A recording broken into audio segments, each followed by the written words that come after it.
sakur kan buat di begin semua aku kan saksin lalar mania Kristen itu sama boleh bakat na meeting isuat ikan ya adu tutan zom kan ya in lam tutan po lo lam jeng ini ha kan puang ini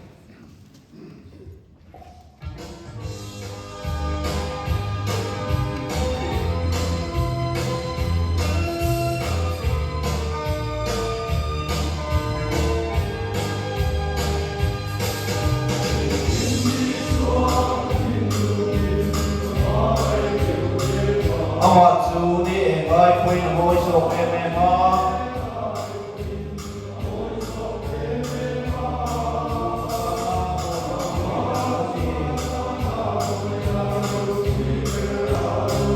Đi tìm vai mà lúc ôi đi tìm xe đi.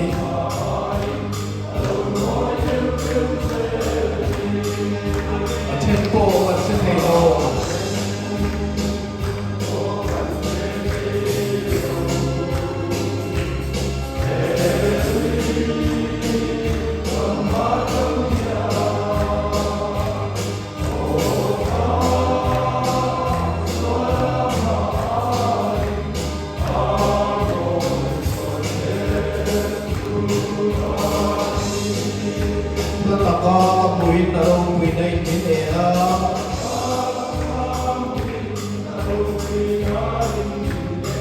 Di depan oleh Fatah Sky ini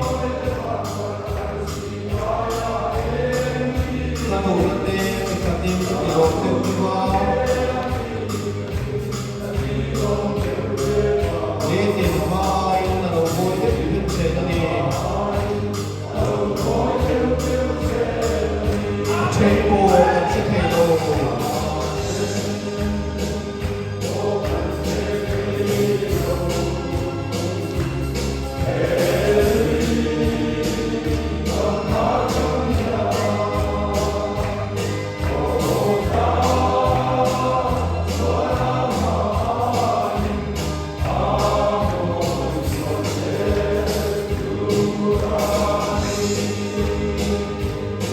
Kariru lalu jauh ini nama minta kuici,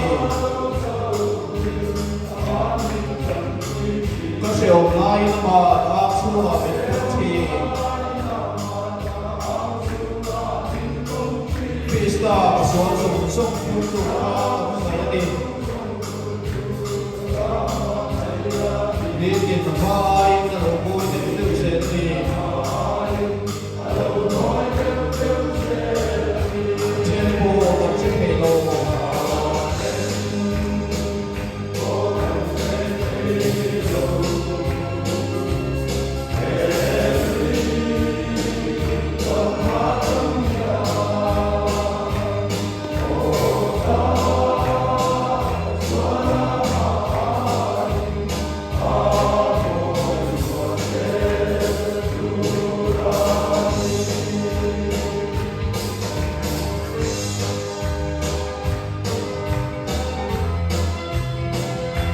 Kariru lalu jauh ini nama minta kuici.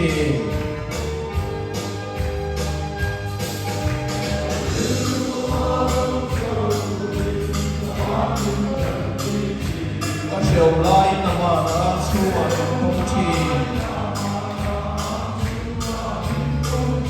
Pesta soal sungsung untuk apa ini. Di tempat lalu boleh dibikin seni.